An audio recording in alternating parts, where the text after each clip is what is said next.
Unidad 2. Rebelión y juicio. Parte 1. La rebelión de la humanidad. El globo de diálogo representa la pregunta y la duda que forma el base para la caída. La duda acerca del carácter de Dios. Las escaleras representan la ambición de subir y igualarse con Dios, por eso el signo igual. Más que un delito legal, esta acción fue un rompimiento de la relación entre Dios y la humanidad. Entonces, era un rompimiento también del lugar donde existía esta relación. La humanidad fue expulsado del huerto. Lejos del huerto, la humanidad no podía decidir entre el bueno y lo malo correctamente, porque solo Dios decide esto, representado por la decisión del botón rojo, el malo, en lugar del botón verde, el bueno. Hay tres consecuencias relacionales de la caída: el rompimiento de la relación entre la humanidad y el mundo, entre la humanidad y Dios, representado por la corona, y entre el hombre y la mujer. Podemos decir que el pecado salió de una inversión de las relaciones originales de la creación. La serpiente era la autoridad para la humanidad, quien se pusieron encima de Dios. Pero Dios no quería que todo siguiera así. Por eso hay la promesa clave de Génesis 3:15, en la que el simiente de la mujer va a lidiar con el malo.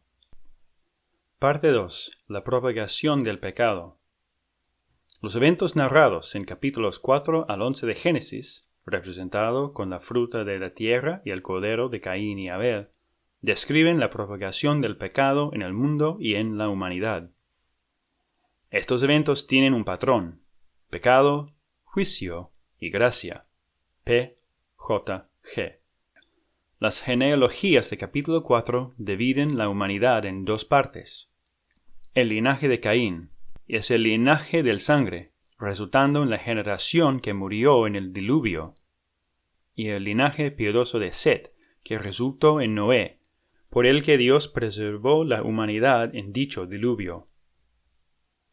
Hablando del diluvio, el texto lo presenta como una inversión de la creación, refiriendo intencionalmente al lenguaje de la creación.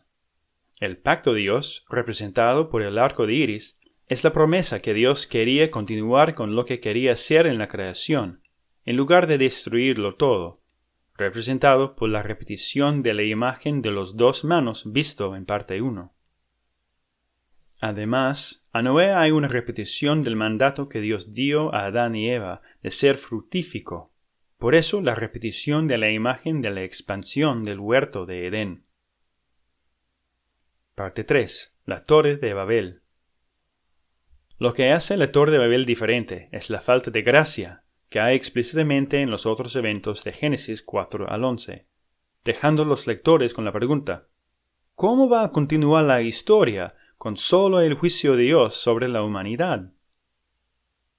El pecado en la torre es en el deseo de la humanidad homogénea de hacerse un nombre como un acto de arrogancia unida. Génesis 3 mostró el pecado manchando los humanos, representado por las figuras de los primeros dos humanos. Génesis 11 muestra que el pecado ha llegado a su expresión al nivel de la sociedad, que lo que son y que lo que hacen también son manchados por el pecado. Entonces, en la luz de estos detalles, ¿qué significa el rompimiento del patrón de Génesis 4 al 11 del pecado, juicio y gracia, visto en la falta de gracia? Vemos en el segundo comienzo que fue descrito en Unidad 1, la palabra de Dios llamando a Abraham del linaje piadoso, con la promesa de nación y hombre, que es lo que quería la humanidad de Babel. La gracia de Babel es el llamamiento de Abraham y las 5 promesas de Génesis 12. Parte 4. Conclusión. Esta imagen de una goma borrando los números 1 y 2 representa cómo la caída de Génesis borró todo lo que había en la creación de Génesis 1 y 2.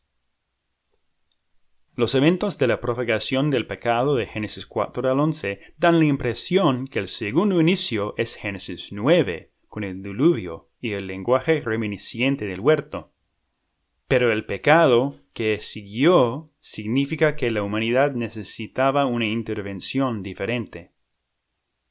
Es solo en la gravedad de la Torre de Babel en capítulo 11 que esta parte de la historia bíblica llega a su fin. Fue necesario mostrarnos la profundidad del pecado a cada nivel. Pero lo que era bueno, aunque manchado por el pecado, no es lejos de la obra de Dios. El llamamiento de Abraham, en las manos de Dios, puede borrar lo que vemos en las ruinas de la sociedad pecaminosa de Babel.